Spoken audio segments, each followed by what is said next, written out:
Skushin Mabot Nimot Tovot. Welcome, Rabotai. Good morning. Good morning. Welcome to Breakfast in the Class. Breakfast in the Class today is dedicated in loving memory of Carol Ruth Goldberg Arbus. Aleh Shalom. Leilu Nishmat Chayil Ruchel Bas Binyamin. Aleh Shalom, sponsored by her son Daniel Arbus. Azaku Baruch. As well, dedicated in loving memory of Jack Leboz. Leilu Nishmat Haim Yaakov Ben Mazal for his Askara, sponsored by his son Albert Leboz. In loving memory of Mrs. Lily Safar Leilu Nishmat Leah Bat Chana, her philanthropy has reached so many throughout the entire world.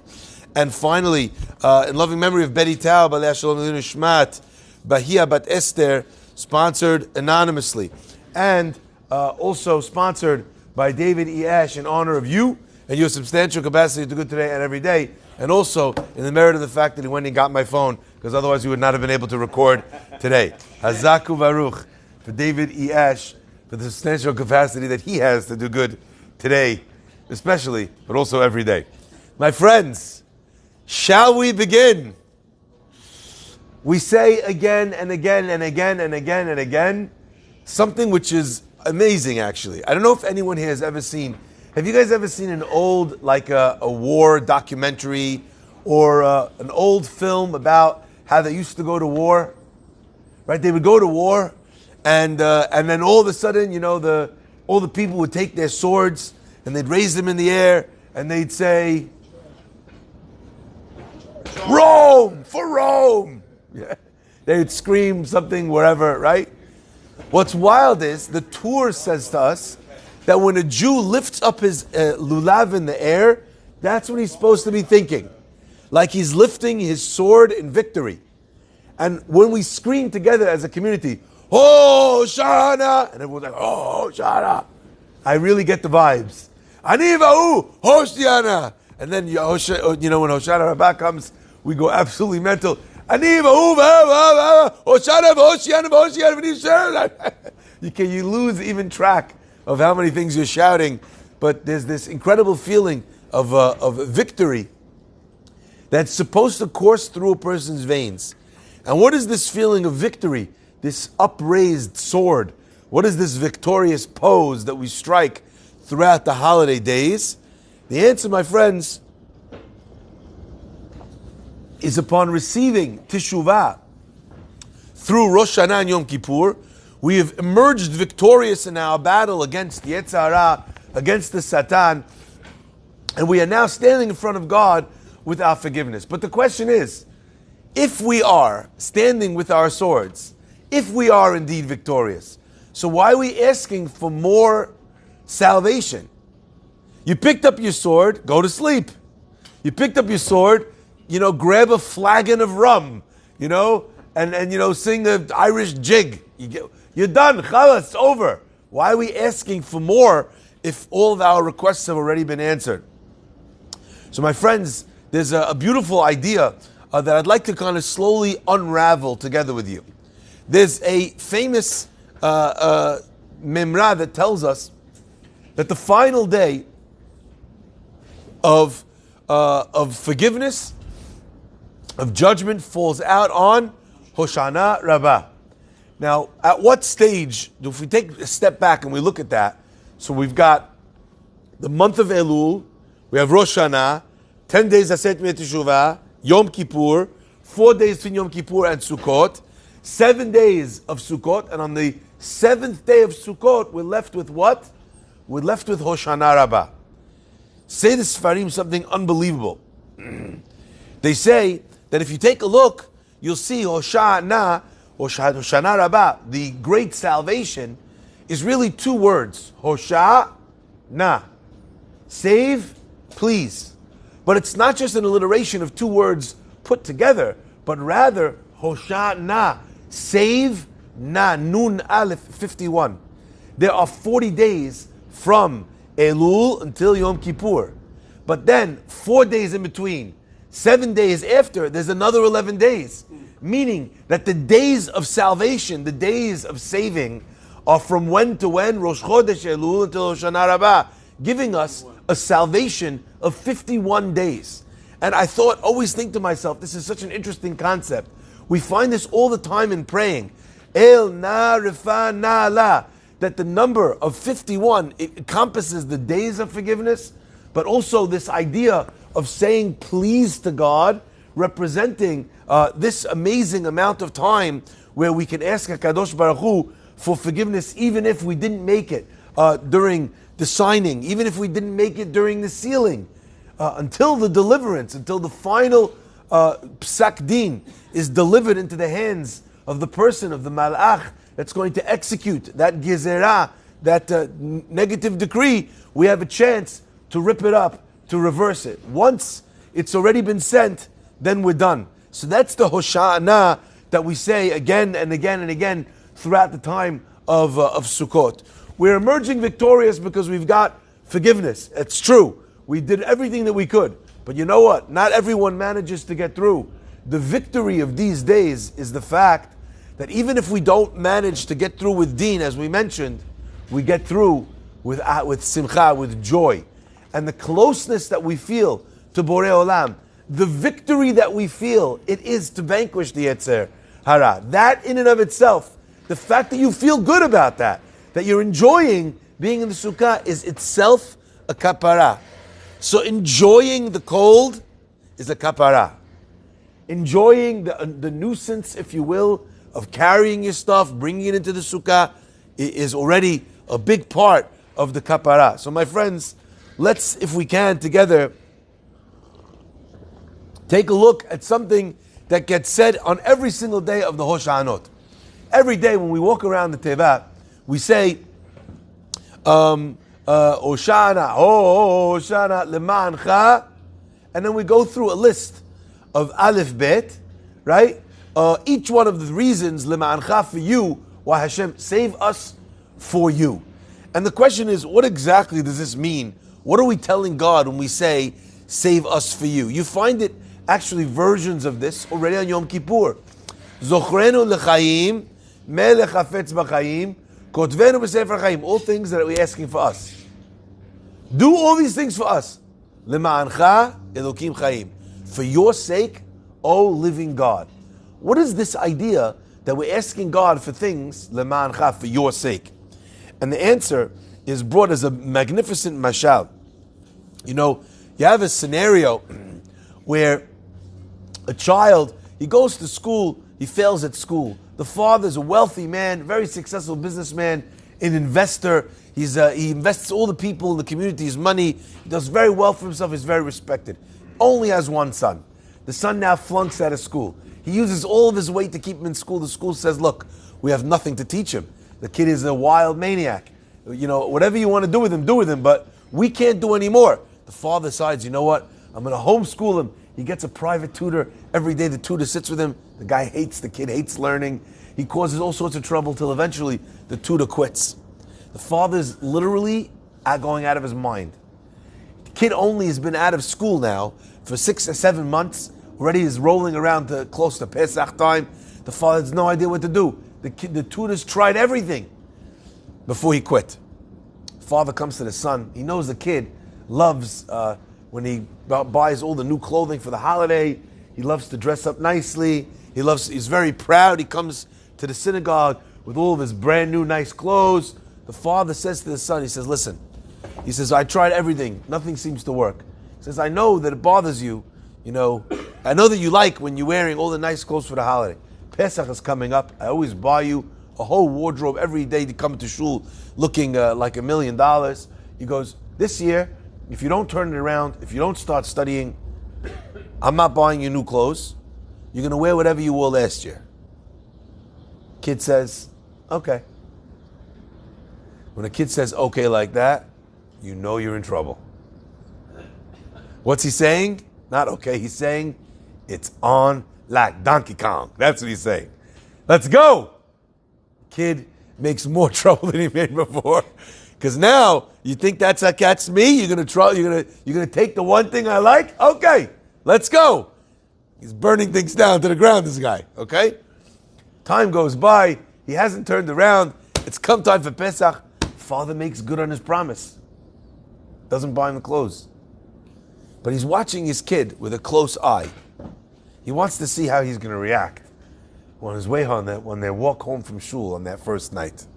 when all the other kids are dressed up nicely and he's wearing clothes a little too short, a little too small, and the ones he wore last year. On the walk home, the kid is very quiet.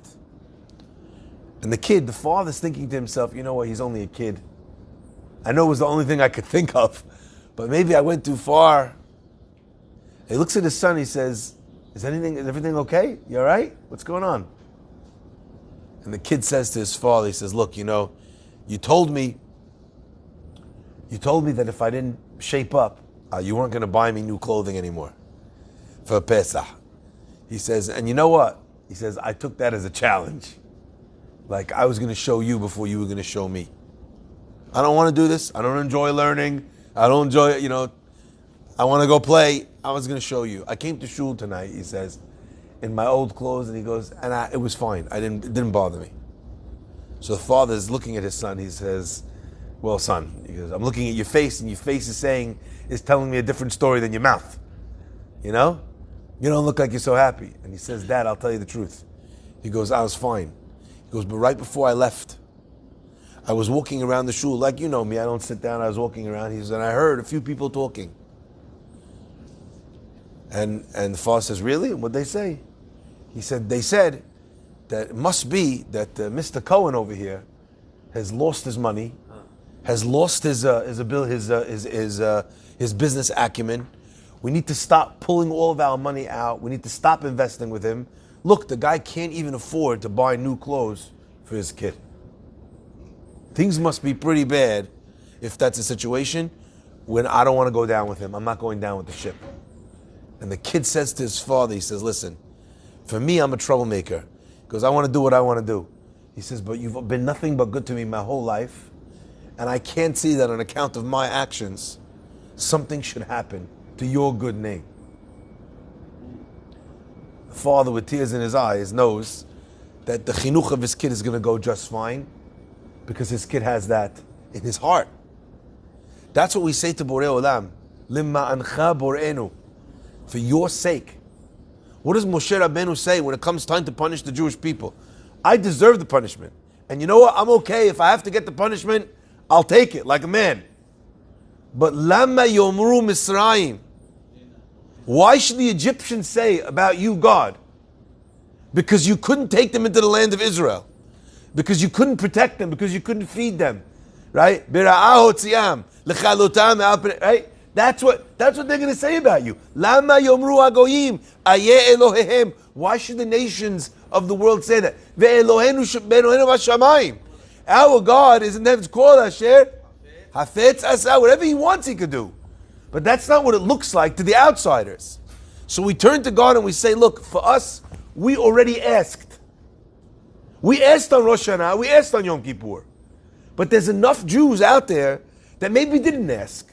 And there's enough Jews out there that are being punished, or the Am Yisrael as a whole is being punished and we haven't been redeemed, and the situation isn't what it should be. And you know what? The nations of the world look to us to judge and to measure God. That's the reality of it. We are God's ambassadors. We are His diplomatic envoys in this world. And when we are not the way we're supposed to be, and when we are not successful the way the child of such a God should be, how does it reflect back on Borei Olam? So we say to God, Hoshana, please Hashem, Lema'ancha Elokenu, for your sake, Lema'ancha Borenu, for your sake, our Creator.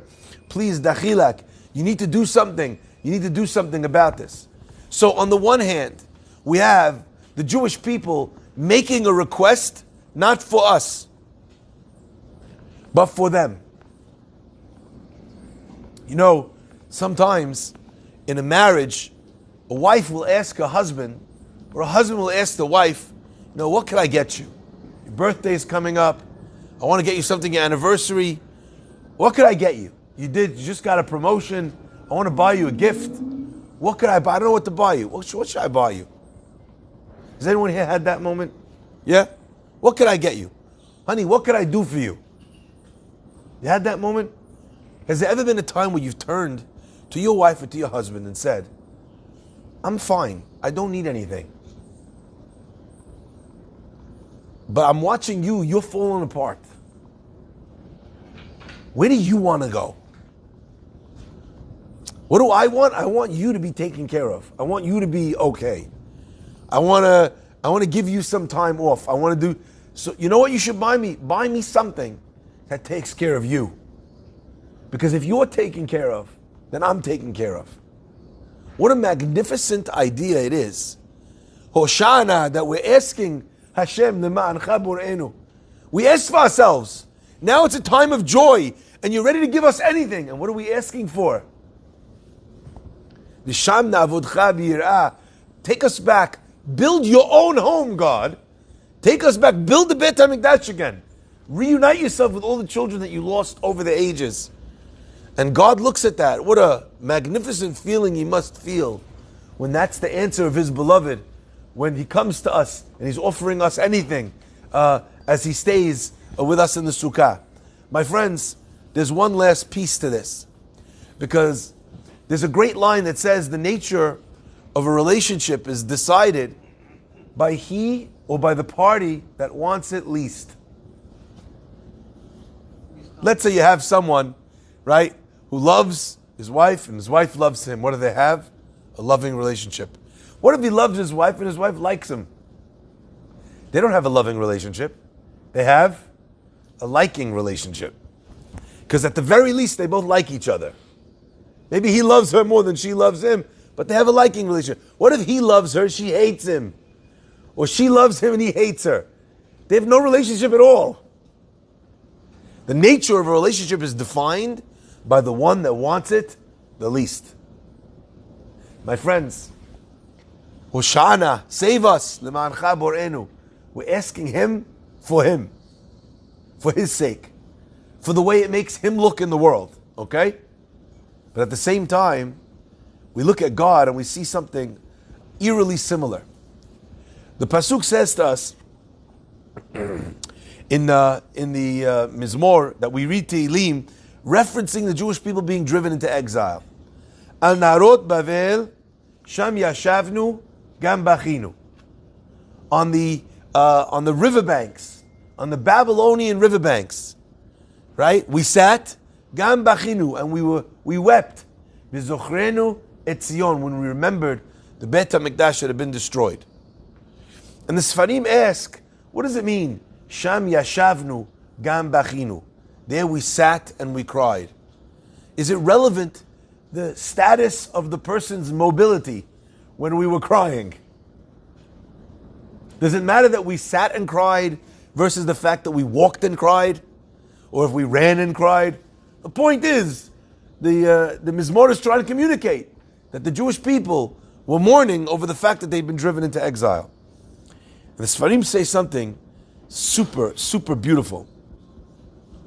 They say as follows. The Zohar teaches us that when they arrived on the riverbank, the Jewish people were almost passing out.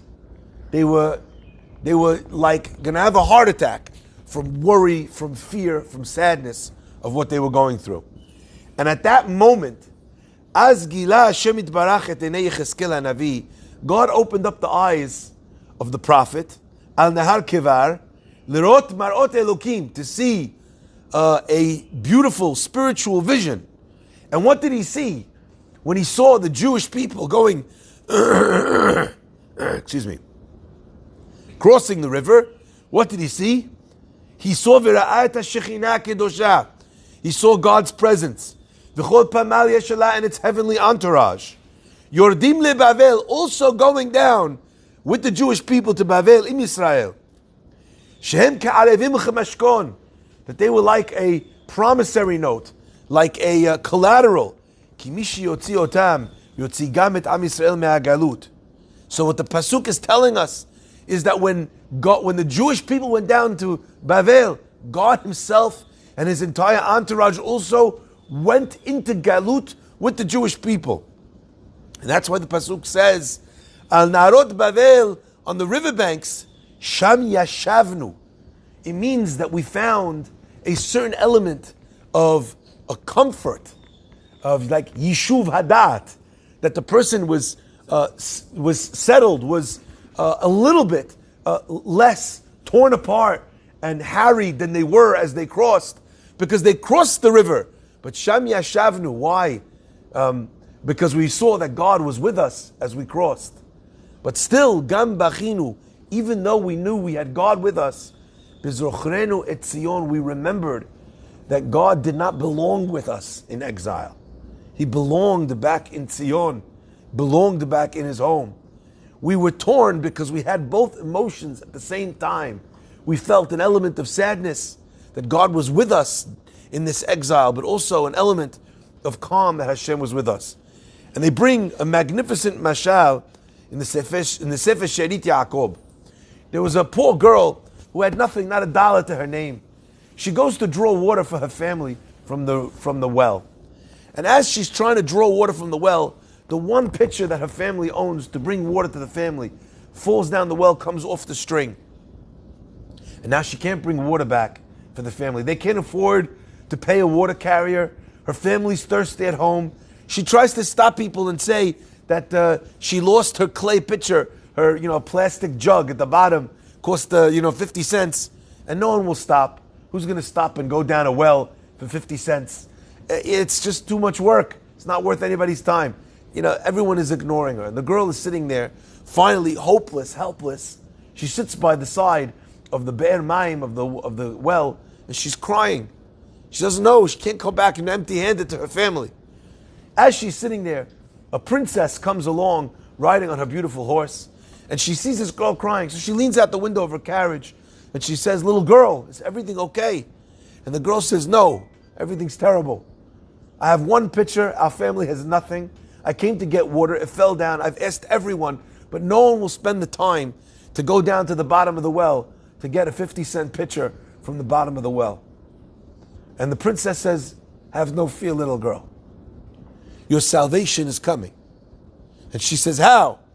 And the princess reaches into the carriage and she takes out her golden goblet and she throws it down the well.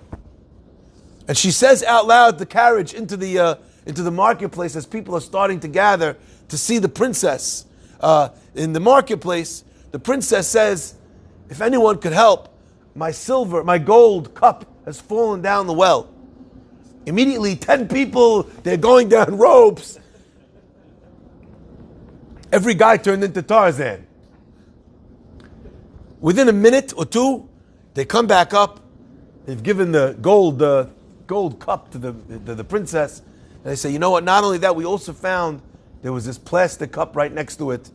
And the princess says, "I think that belongs to this little girl." And with a smile, she hands it to the little girl. Al Naharot Bavel, by the riverbank, by the well, Sham Yashavnu Gam Bachinu. We were weeping. Who's going to save us? Who's going to take care of the smallest of the nations? Who's going to care? How is redemption going to come? And the Shekhinah comes and says, "Have no fear. I'm coming with you. I'm throwing my vessels, my lot in with yours." And everyone will know and everyone will see wherever you go that the plastic cup is side by side with a golden cup. And the one that lifts a Jew, a person who lifts a Jew, is indeed lifting also the kos, the Shekhinah of HaKadosh Baruch Hu himself. When you take care of the Aniyim, of the Evyonim, of the Almanot, of the Yitomim, God says, "I will count it as if you saved me," increasing thereby the chances of salvation coming.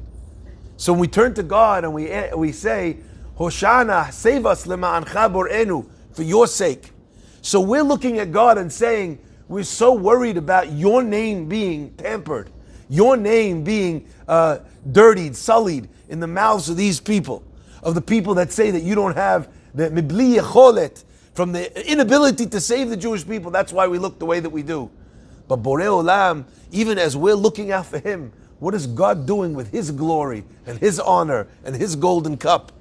He's casting it down to go with us into exile, into the deepest parts, into the darkest corners of our existence. What a magnificent relationship it is when each person, each side of the relationship is thinking about the significant other in the relationship. May Borei Olam give us the merit to be able to be worthy of such friendship, of such connection, from him. May we learn from his methodology also how to create and build the relationships in our own life. And Be'ezrat Hashem, may we see Hosha'ana, the final 51, the sign, seal, and deliver of Gzerot Tovot, Yeshuot v'Nechamot, of only magnificent things for us, our families, and all of Am Yisrael. Baruch Adonai Le'olam.